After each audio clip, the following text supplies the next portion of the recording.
Hello అందరికి welcome back to Dolly dumplings. ఇవాల్టి video వచ్చేసి 2 కప్పుల రేషన్ బియ్యంతో స్పాంజీ లాంటి దోశల్ని ఎలా ప్రిపేర్ చేసుకోవాలో ప్రాసెస్ ఏందో చూసేద్దాము. చాలా స్మూత్గా వస్తాయండి. నేను చెప్పినట్టు ఫాలో చేశారంటేను. అలాగే టేస్ట్ కూడా ఈ దోశలు చాలా బాగుంటాయి.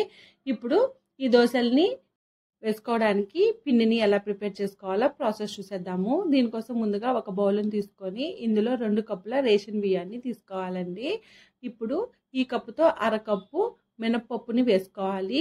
అలాగే అరకప్పు లావుగా ఉన్న సగ్గు బియ్యాన్ని వేసుకోవాలి. సన్నగా ఉన్న సగ్గు బియ్యం మాత్రం ఈ దోశలకి వేసుకోకూడదండి. ఇప్పుడు ఇదే కప్పుతో అరకప్పు లావుగా ఉన్న అటుకుల్ని వేసుకోవాలి. అలాగే 1 టేబుల్ స్పూన్ వరకు మెంతుల్ని వేసుకొని ఒకసారి బాగా మిక్స్ చేసుకొని ఇందులో వాటర్ని యాడ్ చేసి శుభ్రంగా వాష్ చేసుకోవాలండి. మనం ఇక్కడ రేషన్ బియ్యాన్ని యూజ్ చేసాం కాబట్టి 1 టేబుల్ స్పూన్ వరకు గల్లుప్పు వేసుకొని ఈ బియ్యాన్ని పప్పుని శుభ్రంగా వాష్ చేసుకొని మళ్ళీ ఈ పప్పు బియ్యం మునిగే వరకు నీళ్ళని పోసుకొని కనీసం ఒక 3 to 5 అవర్స్ పాటు నానబెట్టుకోవాలి. ఇప్పుడు 5 గంటల తర్వాత మూత తీసుకొని చూడండి, ఇక్కడ పప్పు బియ్యం అనేది చక్కగా నానిపోయింది. ఇది మిక్సీ పట్టుకోవడం కోసం ఒక మిక్సీ జారుని తీసుకొని ఇందులో నానపెట్టుకున్న బియ్యం పప్పుని వేసుకోవాలి. అలాగే మిక్సీ జార్కి ఎంత సరిపోతాయో అంతే వేయాలండి, మరీ ఎక్కువ వేసేసుకోవద్దు. ఇందులో కొద్దిగా వాటర్ని యాడ్ చేసుకొని మూత పెట్టుకొని చూడండి, ఇక్కడ మెత్తగా మిక్సీ పట్టుకోవాలి. ఈ కన్సిస్టెన్సీలో ఉండేలాగా ఈ విధంగా మెత్తగా మిక్సీ పట్టుకొని దీన్ని ఒక మిక్సింగ్ బౌల్లోకి తీసుకోవాలి. అదేవిధంగా రిమైనింగ్ బియ్యం పప్పును కూడా మిక్సీ జార్లో వేసుకొని మెత్తగా మిక్సీ పట్టుకోవాలి. ఇలా మిక్సీ పట్టుకున్న ఈ పిండిని ఒకసారి చేత్తో బాగా మిక్స్ చేసుకోవాలండి. ఇలా కలుపుకోవడం వల్ల పిండి మొత్తం బాగా చక్కగా కలుస్తుంది.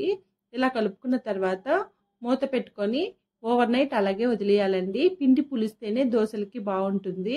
మీరు ఫ్రిడ్జ్లో అయితే పెట్టద్దు, రూమ్ టెంపరేచర్లోనే అలాగే వదిలేసేయండి. నేను ఇక్కడ ముందు రోజు ప్రిపేర్ చేసుకున్నాను. మరుసటి రోజుకి చూడండి పిండి చక్కగా పులిసింది. ఇప్పుడు ఈ పిండి మొత్తాన్ని ఒకసారి బాగా మిక్స్ చేసుకోవాలి. ఇలా కలుపుకున్న తర్వాత మీకు ఎంత పిండి కావాలో అంత పిండిని మరో బౌల్లోకి తీసుకోవాలి. అలాగే ఈ పిండిలో వాటర్ ఏమీ యాడ్ చేయాల్సిన అవసరం లేదండి, మనకి దోశ బ్యాటర్ కన్సిస్టెన్సీ ఉంది కాబట్టి. ఇలా పిండిని మరో బౌల్లోకి తీసుకొని రిమైనింగ్ పిండిని మూత పెట్టుకొని ఫ్రిడ్జ్లో ఉంచినట్లయితేను ఒక 2 to 3 days వరకు యూజ్ చేసుకోవచ్చండి.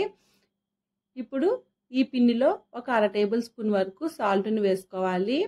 ఇందులో నేను వంట సోడాని ఏమీ యూజ్ చేయట్లేదండి. ఈ సాల్ట్ని వేసుకొని ఒకసారి బాగా కలుపుకోవాలి.